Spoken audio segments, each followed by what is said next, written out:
So we have the privilege today of having Andrew, your CEO of Dude Perfect. Ross, you have a massive following. I mean, combined billions of social media views between the two brands here. And then Brad, you guys do a ton in marketing and branding in the influencer space. So can you guys take us behind the scenes of creating viral content like this? I'll start. I mean, it certainly helps to have Steph Curry.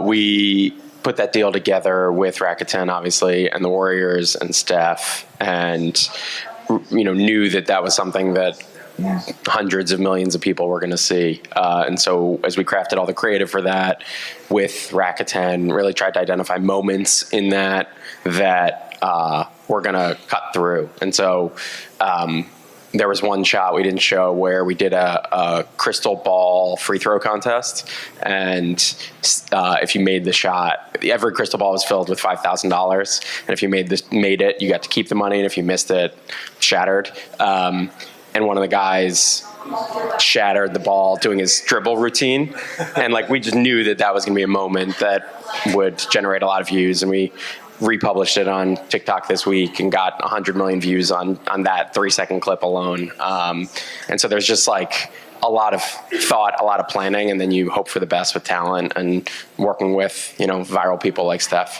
goes a long way. Yeah, I mean, just to piggyback off that, it's that snackable content that people really want to see.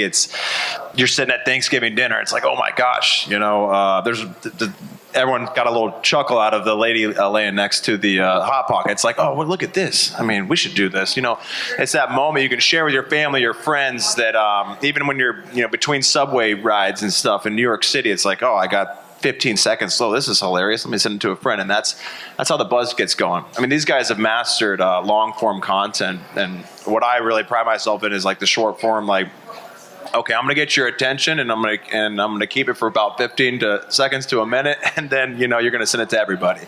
But there's a whole science breakdown of it. But it's been fun, creating all that stuff. You got to share some of the not all your secrets, but share a little bit of the secrets of how do you where does the idea brand collabs are different? Do they often come to you, the brands that are interested in working with you, or are you going out and seeking them? I think, I'll take it first and you go. Yeah, we'll go back and forth. This will be fun. But I think I do both. Sometimes, I feel like there's a brand that I just really want to work with. Funny thing about that Hot Pockets deal, there's a thing called Threads. Not many people know much about it, but it was the fastest growing social media app ever. And I got on it, and then I saw Hot Pockets engaging with me. I'm like, well, this is weird. So I go on and I message them back, and they're like, hey, we're working out of Cleveland, Ohio. I live in Ohio.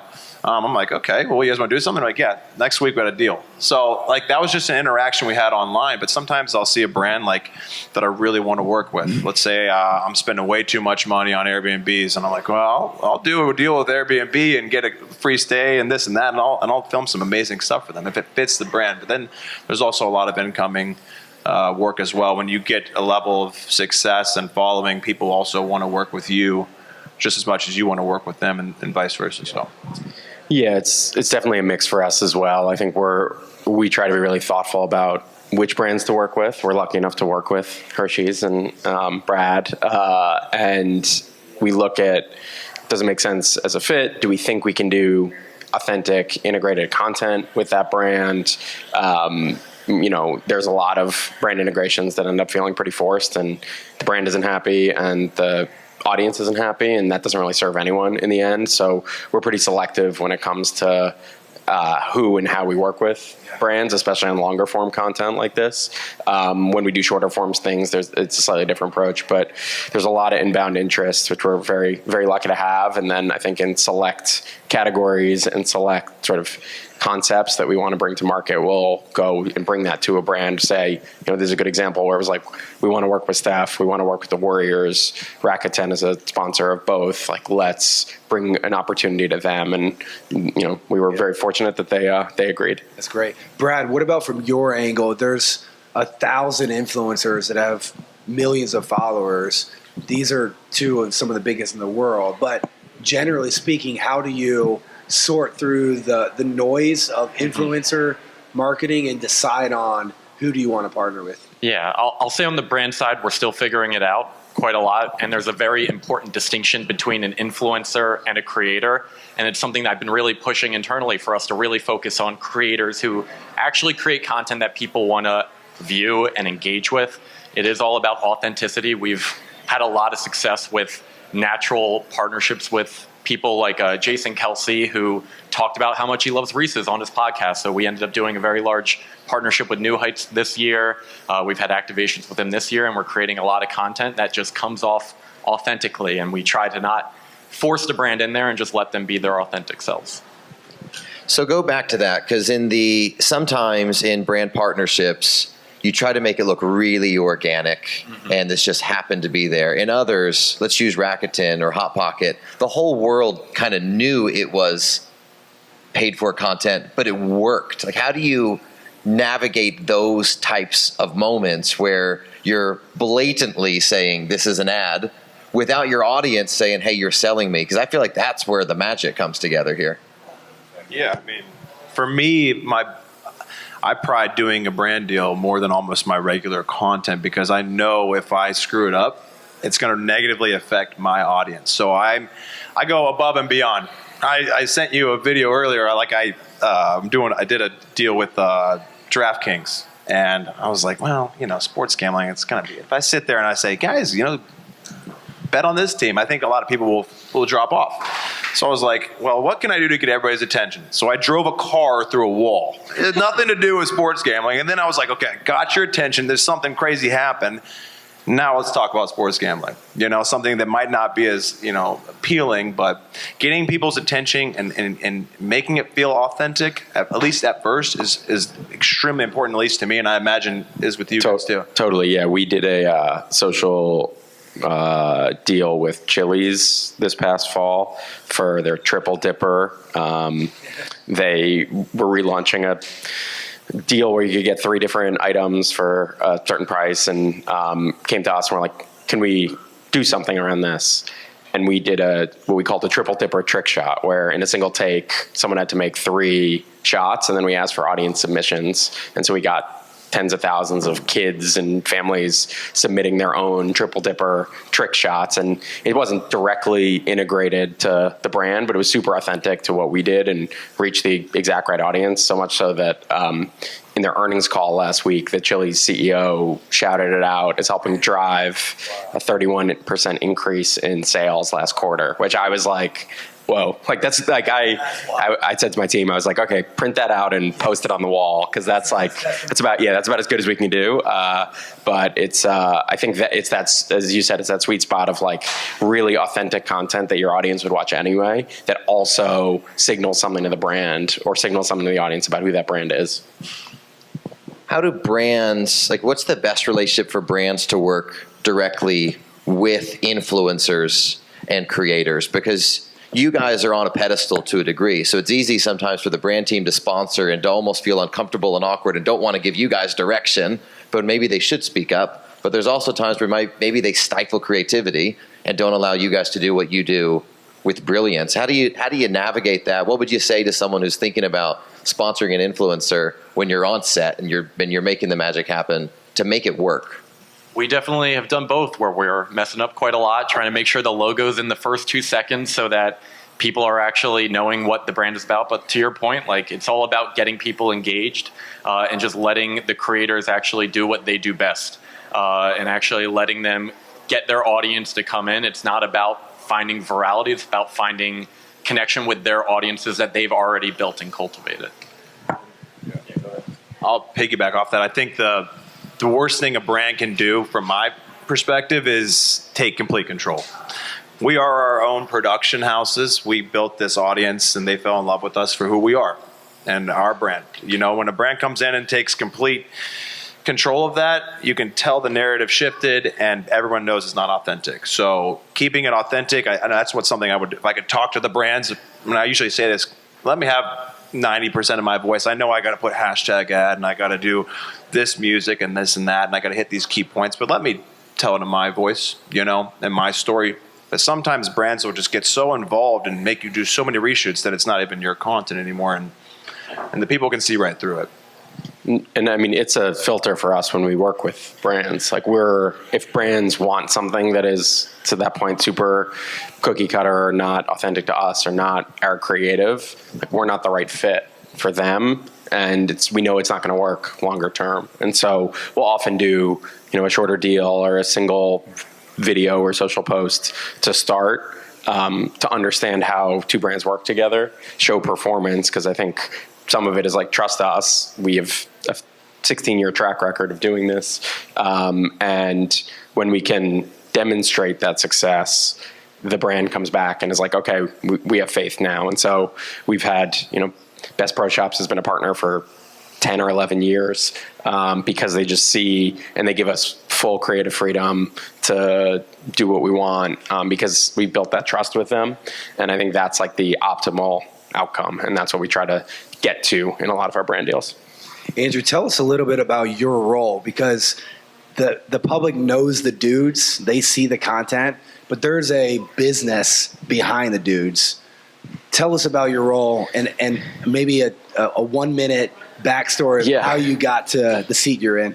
Yeah, I'm 4 months into CEO here, so not the most experience, but I spent almost the last 15 years at the National Basketball Association. I was our head of strategy for a number of years, and then was the head of content, overseeing all social and digital and content strategy. And, I think Ross can speak to this too, like in a lot of minds, it's like, oh, this is, for us, some friends who hang out and shoot content. And it's like, well, no, we're a 15-year-old, 30-person production shop that has, we're just doing a 20-city tour this summer. We're going to do between 250,000 and 300,000 tickets sold. We have licensed product in thousands of stores across the country. Like, it's not just creator business, and I think the vast majority of successful creators are no longer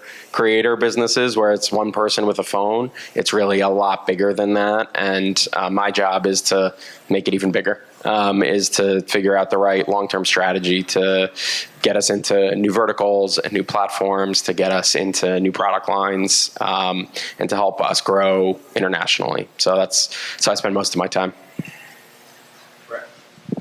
Just a quick follow-up on that. Brad, knowing that these big content producers are, let's say, professionalizing and building infrastructure behind them to be more maybe traditional in the sense of the companies you're typically dealing with, how does that help them like doing business with you? Or, does it add complexity to it? You like dealing direct with the influencers? That's definitely where the space is going. Yeah, it definitely adds complexity. I was at the brand Innovators a few weeks ago in Philly, and there was Shipped, I believe, was talking about how they work with maybe 3 influencers, and they build really close connections with them, and they were asking them what their plans were if, like, TikTok gets banned. And then there's success with, like, Church and Dwight, where they were working with 3,000 influencers through a year to get people to use baking soda in different ways. We work with a company called Influential, like that. They really help us identify, who's the right talent, who actually makes sense for it. So I do think it does help sometimes having people that are truly experts in the space, because a lot of brand marketers aren't even on TikTok or aren't even on Instagram. So it does help to rely on the experts, but building those personal relationships with people like Jason Kelsey, with Angel Reese, like that really have been the most successful partnerships that we've really had and have cultivated. For brands looking to work with influencers or creators around big moments such as the Super Bowl, what would you recommend for them? How do they capitalize on that big moment and not just get lost in the clutter of all the other marketing and events that are occurring? Brad, I'll start with you, but I'd love to hear it from both your perspectives as well. Yeah, I think you have to move quickly. We have a Super Bowl ad, but we didn't have a lot of activations like around New Orleans, and it was something that we realized in the last month it was something that we needed to do. So we worked really closely with our PR team and their PR agency. We worked with Influential and our media agency, and we built in less than a month a vending machine that spits out a Reese's Chocolate Lava Big Cup, and then we got several different NFL athletes, Kirk Cousins, Jahmyr Gibbs, to come and create content on the go. So we had to move really quickly. We had to move in a small group to actually make these decisions quickly, to let the creators and the people actually producing the content on the ground do what they do best. So it was all about being really agile and nimble and getting things done very quickly. I'd say I think we're trying to be thoughtful about the right approach at any given instance. And so for this one, there's so much happening in New Orleans right now, and there's hundreds of brands activating and thousands of creators have descended. And there's, as you said, a lot of noise, a lot of clutter. So we were like, if we're not going to do something big, we don't want to just show up. So instead, we're hosting Verizon's Dallas Super Bowl party, and we were like, let's do something here, let's do something local, and that was something that made a lot of sense for us to stay out of it and cut through in our market and do something that makes sense with a brand who's investing not in New Orleans, so that we could reach a different audience. Before Ross jumps in, what will that look like? What will Verizon's Dallas party look like? They're hosting it at Cosm, which if anyone has been to any of the Cosm venues, are incredibly cool. They're like 3D virtual reality sports bars. And it's they sold tickets. It's a couple hundred fans, and Cody, one of our guys, is the host of honor. So he's doing that. We're shooting some content there. He's been promoting it for the last couple of months. So it's an exciting little collaboration for us. That's shows you the power of digital. He just said the same thing. I saw a TikTok of it, of that restaurant or whatever you call it, whatever facility. It's like Cosm. Yeah, I would have never known of that if it wasn't for a viral video that some fan just took in there. Which brings me to my point is, I don't know, what does the Super Bowl get, 100 million viewers or something like that? He had your basketball ad? Yeah, it was like 100 million. 100 million views. So I think it's really important to know that digital is extremely powerful. It's any given day, either of us could get 100 million, 500 million views. That's not something you can get on TV. And you don't require $8 million for that. I'd take it though if anyone has it. I had a video get up 500 million views on Instagram like 2 months ago or something. It cost me, I don't know, a couple $100. It was just an idea. And usually for me, it's when I spend the least amount of money, it goes the most viral. So I'm like, man, I gotta just cool it with the budget. But yeah, it's crazy. You don't have to spend $8 million and you're getting incredible viewership and everybody and everybody in the world pretty much has a phone in their hand. Everybody here has probably been on their phone during this conversation. You're not on the TV in this building. You're not watching, maybe that, but you're not seeing the traditional media anymore. So it's right at your fingertips. And it's important that brands start working with at least the digital, platforms and creators, in my opinion. So, yeah. And just to add to that, my boss was here talking about this yesterday. Like, we're not here to just speak to ourselves and speak to the few thousand executives that have shown up for New Orleans. Like, everything that we were doing with the vending machine and with the creators that we had was about creating content that we can share with the rest of the country that has a mouth and wants to eat a Reese's. Ross, I'm curious. I don't see Grandma here this weekend. So two questions for you. How did you originally convince how old was she a few years ago when you got started? 90s, right? Well, she's almost 99, which is crazy. So I filmed with my grandma. You guys saw that. Yeah. So how do you convince her to even start doing? I don't think there was much convincing. I just kind of picked up a phone. Yeah. Okay. Oh, you just did it. Yeah. Good. And then we had the conversation later, but I was just messing around. Yeah. No, that's amazing. She's awesome. Yeah. But then also, how do you reach? She's not here this weekend. So how do you? No, she's here. I just left her at the hotel because cool. We were running a little bit late, and we were at the NFL Honors till like 11 p.m. last night. Yeah. And literally, Patrick Mahomes' mom, thank God for her, took us home. I couldn't even get out of there. I'm sitting with Belichick. It's crazy. You see all these billionaires and most famous people in the world, and no one could get a ride out of there. So we were out really late. So I'm like, you take the afternoon off. I'll come talk today. Yeah. But so my second question is how do you cut through the noise if you're making a piece of content that doesn't involve your grandma? Because she's so famous in her own right. Yeah, that's been something I've always worked with. I love to bring different characters and people into my content, but even lately I've just been writing myself back in. I kind of forgot about myself. I was always working behind the scenes. I was the business owner, the production guy. I was the filming, I was writing, I was on camera. So I've been bringing myself back in, but I've always thought, it's good to bounce off of other characters, and I think you guys do that very well too. If it was just one guy, maybe it wouldn't be as appealing. So having different people come in and out of the content has always been important to me, and I've always kind of done the opposite of the norm. I just make, I guess, abnormal content. My grandma and Snoop hanging out or something. Like, it's just not something you would ever see when you're walking down the street. Then I kind of try, and that's how I kind of play with people and get their attention. How do you, I'm going to pivot a little bit.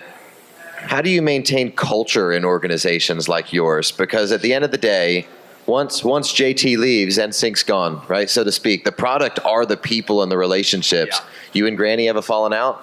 It's not the same. The dudes aren't best buds anymore. It's not the same. Like, the product and the culture both have to be aligned. How do you nurture and develop that?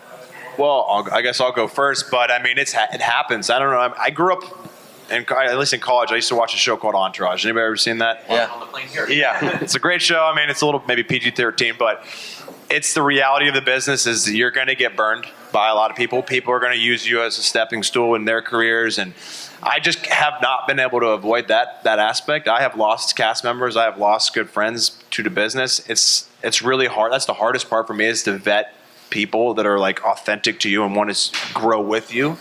Luckily, my grandma is my family, so I don't really see that having a falling out or anything. But it has been very difficult to navigate, and I don't know if you guys have ever gone through any issues. And Several. We're not going to get on TMZ right now, but yeah, it's the nature of the game. I mean, people, unfortunately, that's humans for you. Like, people want to keep building their own careers, and you lose people, and it's about making the right decision to bring the right people around you.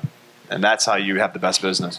And I think it goes back to the authenticity. Like, the reason a lot of these brands or a lot of these creators are successful is because there's, usually exaggerated, but a big kernel of truth in who they're showing in front of the camera. And so there's a consistency to that, and there's a expectation of that. The guys I work with, I'm lucky enough to work with, they're the same people hanging out in the office as they are when they're filming, and that they've have these really long-lasting, deep relationships. We make sure that they have an hour a week where they work through any interpersonal issues and figure stuff out, and they know who's going to want to really dive in on something and who's going to take a step back. And I am now learning all these different elements to this, and it's and especially as we grow the business, now we have 25 employees who are not the dudes, and need to manage the culture there too, which is it's a challenge at a growing business, but it's part of the fun, and I think is way more fun than a traditional corporate environment. It's, to me, and I want to say one more thing. The hardest part has actually been bringing in people who don't know the culture. Like, I built this culture with my family, my friends, close friends, but when you bring in people that don't understand, it gets a little intimidating. I don't know if you guys have had this. Like, you're hiring someone, you're like, okay, they got to keep the content in the house. You don't want someone going around, exploiting you for your behind the scenes of two of the dudes getting a fight or something. You don't want someone, in your staff, putting that out there. And that's been the most difficult part for me, is just like, vetting that. So it ain't perfect. Yeah. And it's not everything's that you see on screen isn't necessarily reality behind the scenes, but that's the game. Andrew, you guys recently invested into a massive new headquarters. If you guys haven't seen Dude Perfect's new headquarters, HQ3, it's mind-blowing, and you'll all dislike your current offices and feel unloved. No, it's unbelievable. What goes into a decision that large to say, hey, we're not just going to be creating content. We're going to have a massive physical space where people can come into our retail store, if you speak, to be part of this. Yeah, I think it just speaks to the vision of where we want the brand to go and where we want the company to go. If you haven't, check out our video that we launched our headquarters. It's pretty cool. And Tom Brady, Bryson DeChambeau, Noah Lyles, Cody Rhodes, a bunch of others come and hang out.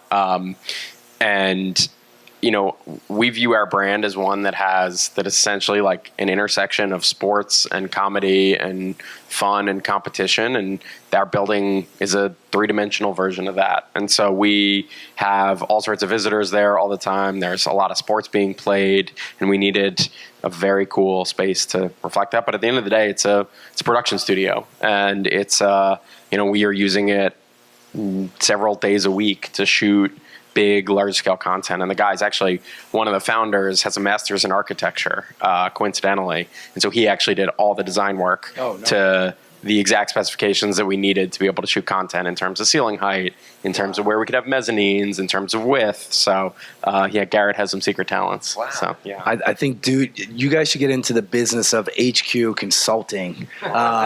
Right. I mean, I just built one, and then I saw their video. I'm like, you got to be kidding me. I thought it was so cool. I had this like...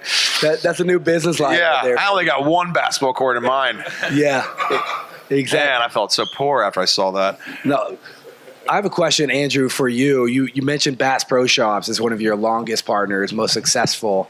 What about that relationship has been so profound, maybe compared to others over the years?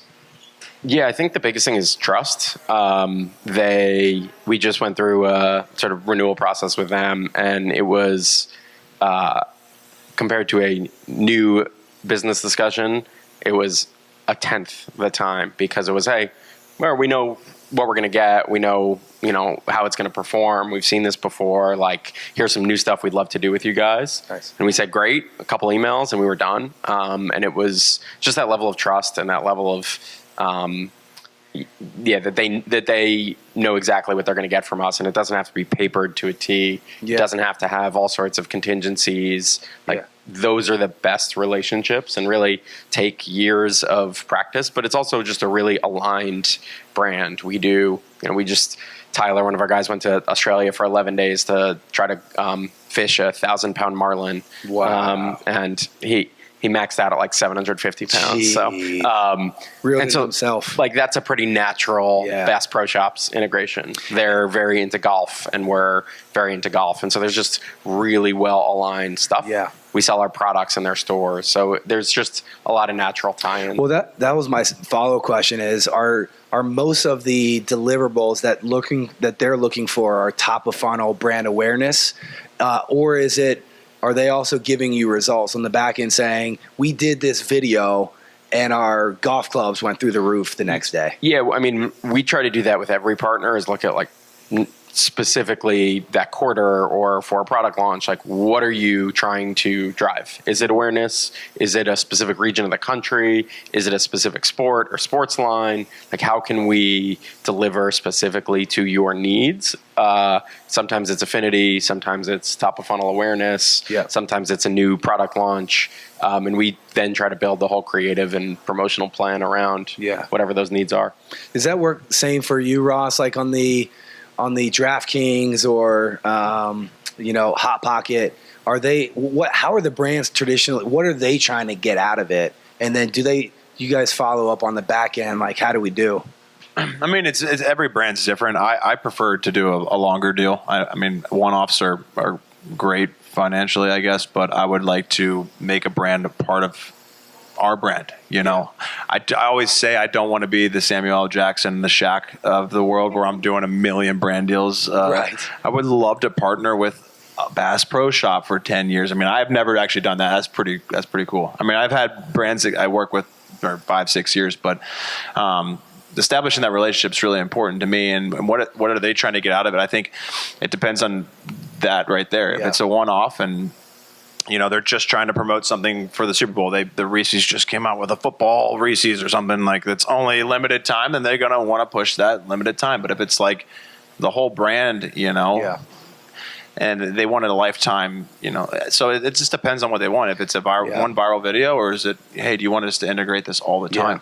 Brad, are most of your influencer campaigns around a product launch?